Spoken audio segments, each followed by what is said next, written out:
Hey, friends, welcome to another episode of Not Your Mama's Podcast. The title of this episode is Eating for Wellness with Cooking. In this episode, we are speaking with Amanda Love, who is a registered holistic nutritionist and the host of Physical Emotional Health Secrets with Amanda Elise Love podcast. Amanda, it is such an honor to have you on. You have an incredible story. Can you give the audience a little bit more about your background and, how you got to where you are today? Yeah, thanks for having me on. So, my background is I was very sick as a child. I was born 6 weeks early, and I was just constantly sick, sinus infections, sore throats, headaches, and they didn't know what was going on. I was just sick pretty much every single week. And I look back now and I'm like, oh, my parents divorced when I was 6 years old, so there's trauma there. Dad remarried when I was 8 years old, to not a very nice person. And so I grew up in like, okay, suppressing my emotions Yeah. and stuff like that. And I think that's a big thing. Um, my dad, like, when he married my stepmom, she was pregnant with her second child and it wasn't his child. So there was that also feelings of, okay, you're raising these two other kids and you're not really a part of my life type of thing. And we Yeah. actually the courts got involved when I was in my teenage years, 11, 12, 13 years old. And that last year and stuff. So when I was almost 14 years old. We moved from California to Arizona, and it ended up I was still sick, but it was maybe less. It was like 4 to 6 weeks, and they would just the doctors would say, "Oh, you look normal. You look healthy. Your blood work looks completely normal." Out of high school, I completed a personal training program, 6 months course, completed that. 2 weeks later, 20 years old, all of a sudden, like I took a nosedive and I couldn't get out of like bed. I couldn't get off the couch. I was in so much pain. I Hmm. was so fatigued. Um, I stopped like working out or and stuff like that. And 10 months later, they diagnosed me with fibromyalgia at one of the top rheumatology places in the country. Wow. What a story. I mean, I know how it is with divorce and stuff. My parents divorced when I was in high school, and Yeah. it really does take a toll on you mentally. And the remarrying, sometimes, it's always sticky situations when families come together. And, so I totally feel you on that and that story. But with the fibromyalgia, that must have been such a shock for you, being diagnosed at such a young age. Can you explain a little bit what fibromyalgia is and, how it is living with that constantly? So I tell people, and they say fibromyalgia is like rheumatology, arthritis type of thing, and so that's why you go to the rheumatologist. They're saying now there's research coming out that it's an autoimmune condition, Hmm. but I tell people if you have fibromyalgia, you're in so much pain that it doesn't go away. It's extreme. It's like your back, it's your whole body. And I tell people it's not like workout sore. Workout sore is workout sore where it's just you'll feel better in a couple days. This is like just pain all the time. Like I couldn't even take a shower. It would be so painful. Like your skin, it's like sensitive to your And skin. your skin is so sensitive. Hmm. Like one of the things wearing a bra, I remember like I wouldn't even do that for like a year, I remember. But I wasn't even going out of the house also because I was so fatigued. I was so exhausted. And getting a hug from people was painful. Like my shoulders were the worst, my neck. Yeah. And I tell people you usually have brain fog, where you just can't focus. Your sleep is, I tell people, you don't get that restful REM sleep, so you feel like a truck has hit you type of thing.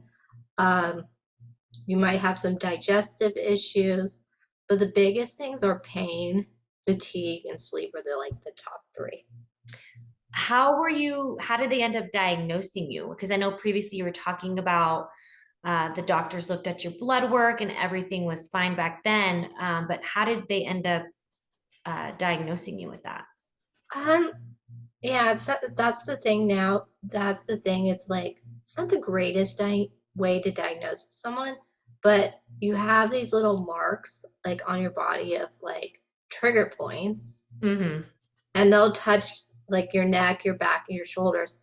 And there's 18 that they could touch, and if you have 14 of the 18, then you might get diagnosed. And if you have all those symptoms and they're 3 months consistently, it hasn't gone away, you might get diagnosed. So it's not the greatest way. Mm-hmm. Yeah. Yeah. So now having that knowledge, at 21, how Yeah. how has food been something that has been a medicine for you? I know we were going to talk about eating for wellness with cooking. What can you kind of dive in about what we should know about food and medicine and cooking and all that? I tell people like food is like it's super powerful. Like I think we don't realize how powerful food is. And for me, I was actually found out, and my grandmother actually found a newspaper clipping said wellness talk by wellness chiropractor 10 minutes away. She went to his talk, and he's like, well, if your granddaughter is only 21 years old and she has fibromyalgia, she's probably been very sick for a very long time. Mm-hmm. And that sort of was a light bulb moment for my grandmother. And she told me that, and she's also, so what happened is I found out I had very high sensitivities to gluten, highest in his practice at the time. Both parents gave me that gene, a soy sensitivity, egg sensitivity, dairy sensitivity. And that's been 11 years and stuff Mm-hmm. like that. And I tell people, your food plays such a big part in like how you feel. But what about the other stuff, your trauma, your relationships? And I think that's the thing too, is we think we're eating healthy, but we're not. And that's the thing too. Yeah. Growing up, I had a milk sensitivity, and every time I had milk, I'd get massive ear infections. And we didn't know Yeah. that that's what was causing me ear infections. So I would get tubes in my ears. So I had all these like surgeries on my ears when I was younger. Yeah. And once I eliminated the milk, they went away. Like I couldn't even have goat's milk. So now it's like the trend to have like the almond milks and the rice milks and the oat milks. But I remember being young and like that's all I could have was rice milk. We don't have all these like amazing options now. So I mean, I've been on that trend since I was like 10 years old and Wow. kind of feeling like a little sad, like, oh, everyone else can have milk, but like I can't. I mean, even to this day, like I cannot have milk. Like I will get a massive ear infection, which is really strange. Yes, I'll get like an upset stomach too, but it Right. totally affect my nose, my ears, and it's important to listen to your body when it comes to food because what might be good for someone else is not necessarily good for you. I believe in the blood type diet. I think that that's extremely important. Like blood type O's, like are meat eaters, and A's are vegetarians. I'm not fully educated on it, but I think it's important to look at foods that are good for you, that will not really do much to you, and then foods that will harm you. Um, so I definitely believe in listening to your body and cutting out like the gluten, like or the soybean oils and stuff like it's and especially today like the American food that is made, there's so many horrible things in the ingredients that the FDA has approved that are known to cause, cancers down the line. Just so many horrible side effects. I'm kind of blinking on it right now, but so you got led into being a registered holistic nutritionist. So explain a little bit more about that.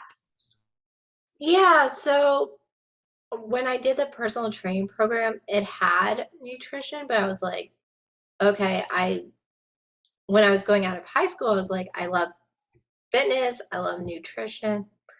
And it's sort of, I was like, out of high school, I was just like, okay, I'll do the fitness, but the nutrition still was a passion of mine. And I don't know exactly where it came from. I think though, like, even when I was like 10 years old, I was like, okay, I know food is good for you. I know it's healthy. But I know you need to eat the right things. But it probably started, I guess I would say 12, 13, because that's when The Biggest Loser started and stuff. And that was my favorite show when I was a teenager. But I, as a registered holistic nutritionist, it's all about bio individuality. It's like, okay, what works for me as someone who's 32 and doesn't have kids, is not married, doesn't won't work for someone who is like, I would say example is my sister who's 30 and she's breastfeeding. She has a 5-month old and she has a 3-year old. Yeah. And I think that's the thing too. We get stuck on certain like, oh, I should do this diet or I should do this diet. It might not be, it has to work for your lifestyle. And everybody's lifestyle is different. Mm-hmm. Um, what our friends are doing, their lifestyle is different. They have different responsibilities. They might have the same, but they might have different stress levels. They might have different sleep patterns. They might be relationships might need to be different. They might not be dealing with their trauma issues. So we can't do what our friends are doing. We have to do what works for us. And sometimes it's not working on the food. It's maybe it's working on the trauma issues or it's working on the sleep issues. So you have to realize it's worth it to keep doing all the things. But one year you might not be working on your food. It might be more of your trauma issues or it might be your relationships. Just depends. Yeah. Yeah. And, you noticed your relationship with food. How has, empowering yourself, knowing that, you have a gluten intolerance and stuff, how has that helped you with your fibromyalgia? Like, can you say that the food, a lifestyle change with food has like really helped with your symptoms? Yeah, I would say the food really helped, but it took years. And Mm. I tell people this. Um, the food, like I don't get headaches unless I'm stressed, right? Like I'm never I haven't been in pain probably in 5 or 6 years, right? But like I feel like food played such a big part. Like I used to have so much sore throats and sinus infections and like you were talking about just like ear infections and Mm. like I did the tubes. Like I when I was like 6 years old, I think, and stuff like Me too. that. But like I did all of it, but I was still getting all of this like congestion stuff, sore throats, and like they didn't know why. And it was a lot. I got a lot of sinus infections. I'll get one once in a while. And now I'm in Texas, so the allergies aren't the greatest here and Yeah. stuff. They have cedar and stuff, so in the spring it was not very fun. But like I think that's what people need to know is like it doesn't mean you're going to totally not have, like, be sick again, Mm-hmm. right? But at least it's not every week or every month. It's every couple times a year, maybe, or every couple of years, right? And I think that's the thing, right? Hey, friends, I hope you are enjoying this week's episode of Not Your Mama's Podcast. This podcast would not be possible if it wasn't for the support of you, my wonderful community. To support Your Mama's Podcast, please click the support link right down below, and you can donate just as little as 99 cents. Also, follow me in the Shop Like to Know It app, where you can follow me with all my exclusive content, all the way from baby products I love, fashion and style, and everything in between. Now, let's get back to the episode. Totally. Yeah. And it's weird too, because like, we're talking about ear infections and things like that with our food. Yeah. I hadn't had an ear infection in like a really long time, but ever since I had my first son, I just don't know what it is. I get them now. Like, and I'm 35 years Wow. old and I'm getting an ear infection. Like, it has to be something I'm eating or just maybe a hormone change. Um, but yeah, Yeah. I just feel like a kid again with my ear infections. And I totally feel you on the tubes. Like I would have the tubes in my ear, and then I'd have to have like, and I would swim and I would have to have earplugs in my ears. So then I was like one of the only kids with earplugs in my ears because it would burn my ears having water in my Right. ears. Did it burn your ears when you would have tubes? I don't remember. And that's funny that you mentioned that you're like dealing with a little bit of ear infections because like I got like a earlier this year, I got like I was like, oh, I just can't focus in my ears. And I haven't gotten an ear infection in probably like 4 or 5 years. I don't even remember the last time I got an ear infection. Mm-hmm. And it might have just been the environment that I'm in now and stuff too. Totally. It's like everyone yelling at me. I think that's why I'm getting an ear infection now. It's like, I don't want to hear it. My ears hurt. Stop yelling at me. Because I know I ain't having milk because I've learned my lesson because that Yeah. was not fun. And also you were talking about sore throats. Like I got a lot of strep throat too when I was little, and looking back, it was totally probably brought on by food or whatever it is. That's why it's so important we just listen to our bodies, look at the ingredients in the back of products. Just don't go off labels. And Yeah, because I remember a lot of like just drip, like nasal stuff dripping down my throat and just a lot of spitting up green stuff. And I was just like, okay, I have this again. yeah, yeah, I bet you a lot of it had to do with just allergies to something you were eating. I mean, because that's how I figured out my problem. I mean, and how we figured out it was milk for me is my mom took me to this holistic doctor and did muscle testing. Yeah. And what she did was she put like a food product on your chest and she would take my legs. And if I was able to hold my leg together, if she pushed it, I wasn't allergic to it. But if she pushed on my leg and it like collapsed into the other leg, Yeah. and I was allergic to it. And she did it with milk. And every single time it would I had no muscle strength. Wow. That's And interesting. muscle testing it really does work. You can hold something and like have your arm out and have your friend like push on your arm, and you'll be able to tell if you're allergic to it or not. And that's how I found out that I was allergic to milk.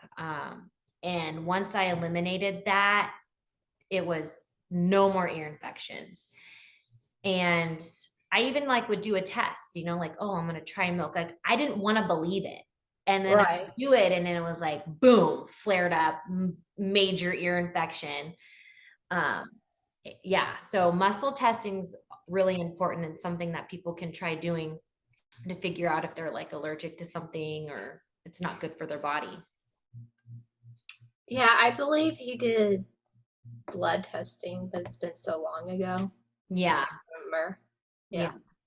Yeah. I don't think I ever did like blood testing for it because they didn't even think that could have been an issue because ear infections with milk, like it wasn't really a common Right. symptom. Like people normally just get like upset stomach and have to go to the bathroom or whatever's going on. But mine would just be in my head. That's interesting that you found out so young. Well, because my mom, because I was kind of sick a lot too, and my mom wanted to find out and I was like, Yeah. what's going on? So she really tried to do her research and, thank God for her for that. And, just kind of thinking outside of the box and not going to like a normal, doctor, try Right. a holistic approach and I think it was kind of in the era when that was kind of becoming more of a thing. Yeah. And the muscle testing, like researching on it, because I had a lot of problems growing up when it came to me, allergies. The ear infection thing was the main thing. And it was a lot. And then I was like being on a lot of antibiotics, which wasn't good because, Oh, I was on so much antibiotics. I yeah, was, it's not good for children to be on antibiotics a lot. yeah. Um, so yeah, I mean, yeah, I'm thankful for that we found out. I mean, I was probably like 10, 11, like maybe around the age when you were kind of having some symptoms and stuff is when I like found out. But I had to go through about 4 surgeries in my ears for tubes Wow. because they would fall out of my ears or whatever. Yeah. And when doctors actually look in my ears now, like it Yeah. looks like I have like railroad tracks in my Oh, ear. wow. And my eardrum isn't like white and vibrant, it's like dull. That's how much my ears were impacted by milk and what I had to go through and like the tubes and the surgeries. And then it was all just because of milk. Crazy. Yeah, and I think that's the thing is people think it's just gluten, but I don't know if people realize milk's such a big thing right Oh, now. it is such a big thing. I just think maybe it's the way it's pasteurized. There must be something in Yeah. the process of what they do that I'm like highly allergic to. I don't know what it is. I don't know if like I have no idea. But, Amanda, I love your story. I think it's important because people aren't alone, if they're dealing Yeah. with chronic pains and things like that. I think it's important to have someone who is like-minded, someone who's been through it and knows about the healing practices of food. But before we end today's interview, I do have 4 questions that I ask all my guests. And my first question to you is, who and what inspires you? Who inspires me? Um, I think I think personally I would say like I lost her a couple years ago, but my grandmother, Mm-hmm. because she was the driving force to getting me well, like you said your mom was. And for me, she was taking me to all the doctor's appointments, and I did so many things. I did acupuncture, I did pain management, Mm-hmm. and like she was the one who was like pushing me to get well Yeah. because like I couldn't do it.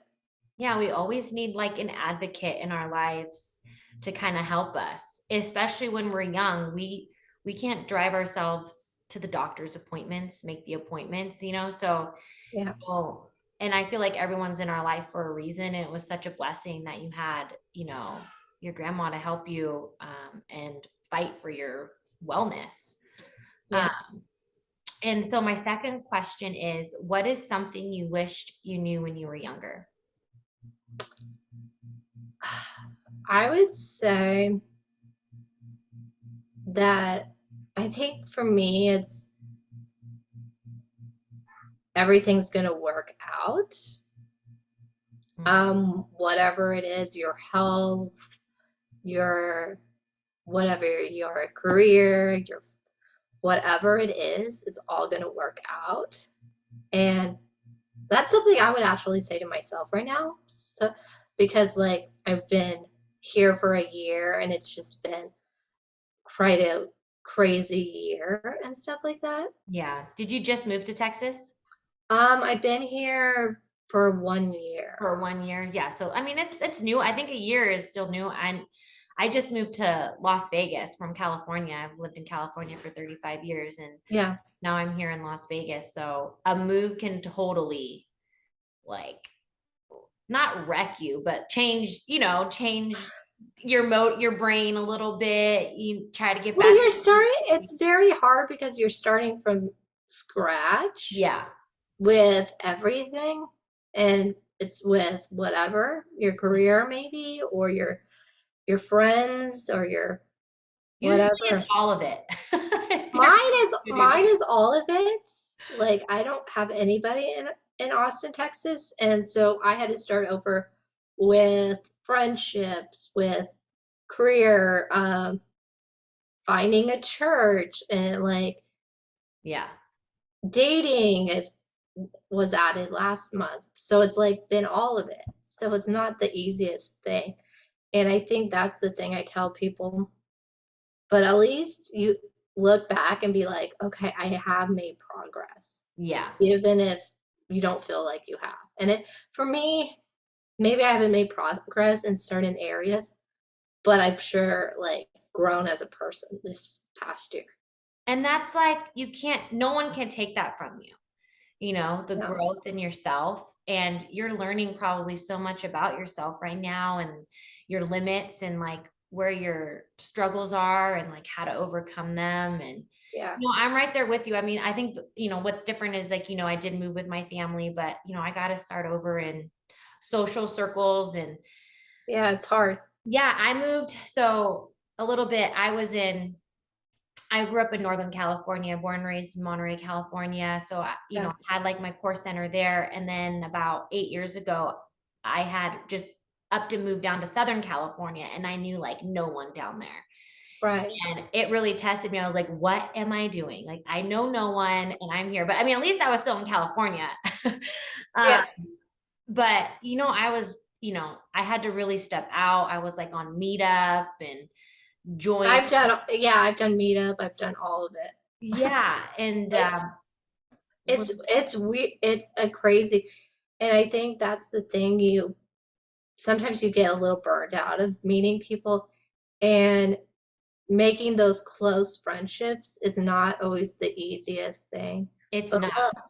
I mean, but it's not, and I think that's the thing, seeing people every single week, that's not easy to find those people, like, because everybody's so busy and yeah. stuff.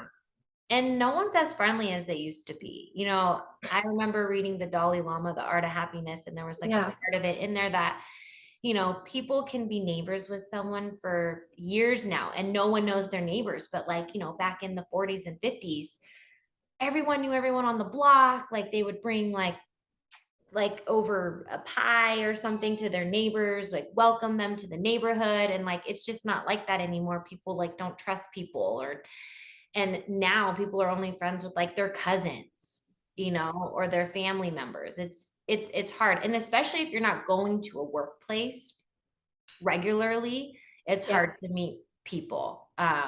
If you work from home, you got to like take that extra step. So I mean, I feel you on that. And so moving on to my third question is what's the essential part of your daily routine? I would say the essential, um, is spending time with God would be probably be my essential, um, just praying and thinking and stuff like that, and then I would also say exercise would be my other thing. For me personally, it's just something I love to do. I love weight training, but like for me also, I like to be go out in nature and hike, and that just gets me away from everything else going on too. And I do this, like you could do this by yourself and that's okay. You don't always have to do it with someone. I think that's the thing too, is like we're social creatures and we want to do things, but I think sometimes we need to do these things by ourselves.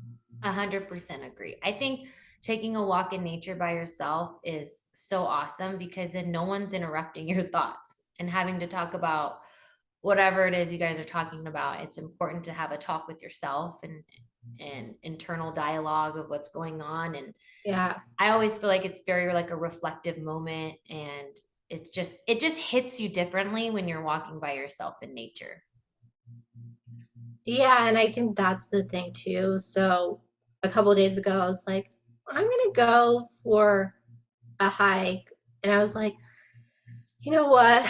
I'm gonna do this hike that a guy and I did a month ago, and it was for our first date, and we're not dating anymore. But I Mm-hmm. want to put a positive memory, not a negative. I don't want to think negatively, and so it's different. It's different. Like, I went by myself this past weekend, and then a month ago, I went with the guy about July 4th weekend. Mm-hmm. And it's different when you do it with a person and then when you do it by yourself. Mm-hmm. But it's good either way. And Totally. it's good mentally and it's good physically. And then you come back and you feel like, oh, I did something productive for myself. I totally agree. And my fourth question to you is the best advice you've ever received. The best advice, I think I got this recently is don't give up. And I think that's something that's like ingrained in me, even though lately I've wanted to give up on certain things in my Mhm. life. I keep doing it. Yeah. And I reflect on I reflect if I should be doing those things also but so I don't overwhelm myself and do Mhm. all the things because I was doing that earlier this year and I just burnt myself out. So just don't give up is I think that is the big thing and keep pressing in. Keep going to those meetups. Mhm. Even as though I could tell you this. So I went to the meetup and it was a health and fitness meetup Mhm. and it was like the second one that they had done. And that's actually how I ended up dating someone was from that meetup. Yeah. And like even though it didn't last, like you never know who you're gonna date or you're gonna become friends with at these meetups. Yeah. Who's So gonna cut like, in the path? yeah, and I learned a lot from meeting that guy and dating that guy and stuff. So it's all just a learning experience, and that's the thing. Perfect. Exactly. Well, Amanda, it was such an honor to have you on telling your story. I really resonated with that. Um, is there any last words before we go? I would say the biggest thing is get the help you need Mm. and find that person that you want to help you. And it might be in food or it might be in relationships, but take one baby step today. Perfect. I think that's a great ending, great sound of advice for the ending. And if anyone wants to reach out to Amanda, I have all of her links down below. You can check out her podcast, her website, Facebook, all that good stuff. And thank you guys again for listening to another episode of Not Your Mama's Podcast. And I will see you in the next one. Thank you for listening to this week's episode of Not Your Mama's Podcast. If you're enjoying the show, please feel free to rate, subscribe, and leave a review wherever you listen to your podcasts. We really appreciate it, and we'll see you in the next one.